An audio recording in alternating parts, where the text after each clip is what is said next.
Hey, this is a shout out to Fanore Farms. One of my hippiest friends lives there. Get it? I thought I'd do a shout out, a little video, even though it's poor quality because I still don't know how to use the movie feature on the new camera. So this is a Maxpedition FR1 first aid pouch. And I purchased this some time ago and just recently stocked it. So I thought I'd show it to you. This is not a huge pack. Yes, it does have Molly. In fact, I've recently ordered underwear with Molly on it. It's become a new favorite thing of mine. It is a Maxpedition product. You know that I am Max happy. Maxpedition makes awesome products. They may be a little bit pricey. They're assembled in Taiwan, but hey, you can't get good stuff in the States anymore. Now, let me just show you this bag, and I may have to go off camera a couple of times because I don't have a tripod. I'm going to open this bad boy up, and there you see it has that clamshell opening. Immediately you see two pockets. This is a mesh pocket. This is mesh-like, but it's not mesh. It is plastic. And then you've got a little place here where you could possibly put a light stick. I have a pen, and on purpose put a pen with multi-colors because I thought if I needed to write on a bandage or medication or whatever, something may need to be in red, something in black or blue. So to distinguish between certain things I might write, I had a pen such as this. This was a super buy that I got on eBay. That's an LED light. It's a medical light.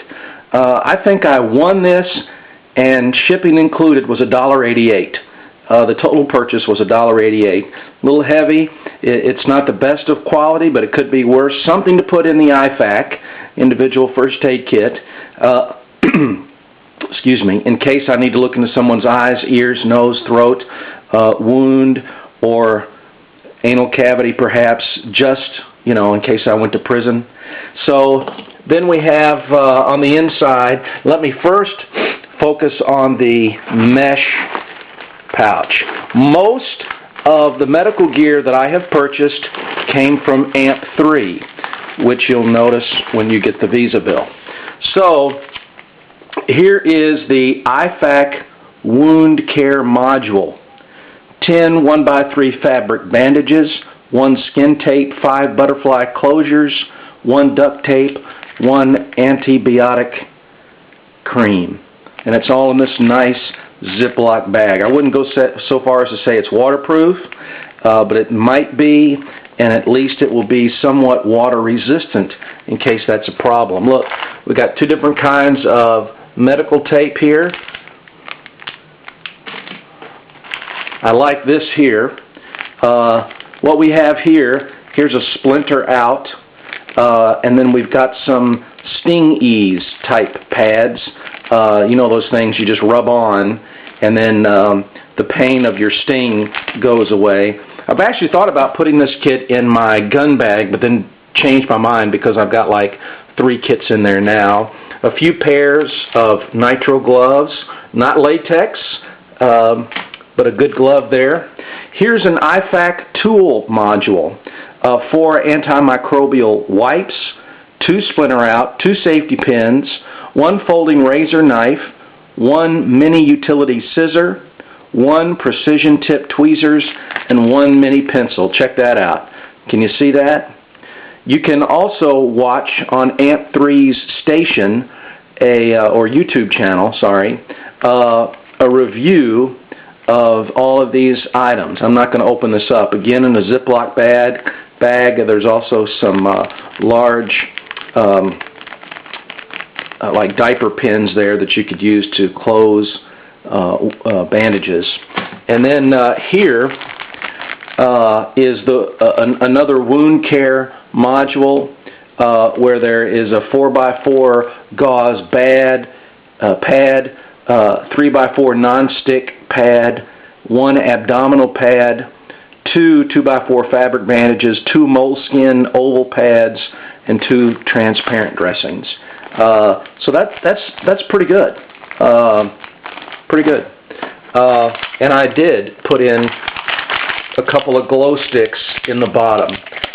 One red, because to me that communicates emergency, and then one white, which is the intense white, to be used in case of an emergency, only lasting about 30 minutes. Now inside of this other side, I don't have nearly as much stuff. This is very bulky, but I decided to keep it in.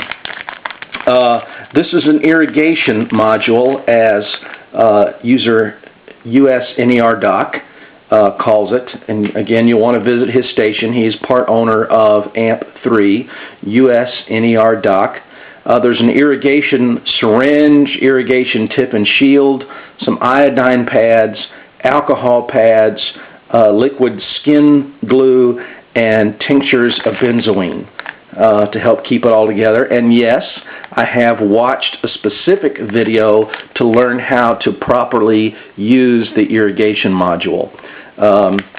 Not very likely that I would ever use this, but we've got it. I think this particular kit would not only be helpful to have in a WROL situation, or a SHTF situation, or a bug out situation. Those would be the best scenarios for this.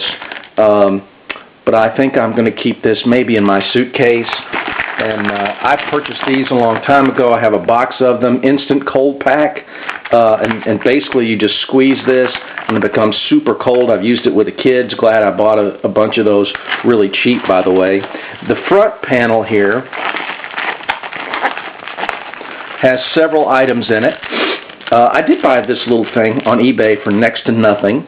There are about 10 packages of ibuprofen in here, and 2 ibuprofen pills per pack. And I just thought that was a good way to keep the ibuprofen together, so I bought it. This is something else that I bought on eBay, ointments and creams, and 8 hydrocortisone cream, 8 triple antibiotic cream, and 2 burn gels. And by the way, I also bought a pack of burn gel, like 25, for $6 or so on eBay, and keep those here. I've also used those with the children. These are a pair of needle nose tweezers that I purchased from CountyCom probably 2 years ago. So I put those in there. This is something that is also from AMP3, a medication module. 8 ibuprofens, 8 acetaminophen, a few other little things in there, including diarrhea medication. So it's all compact in there. And this may sound a little goofy, but here's a mini magnifier. It's actually in a little case, and you can pull that out. And I thought that might be helpful in looking at splinters or other wounds. So again, here's a shout out to Fanore Farms. Hope you're doing well. And maybe you should look into one of these great bags. Not the same thickness as their other bags. A little more of a nylon-like material. But I think a great addition to all of my gear. I'm happy with it. Bowling's Green out.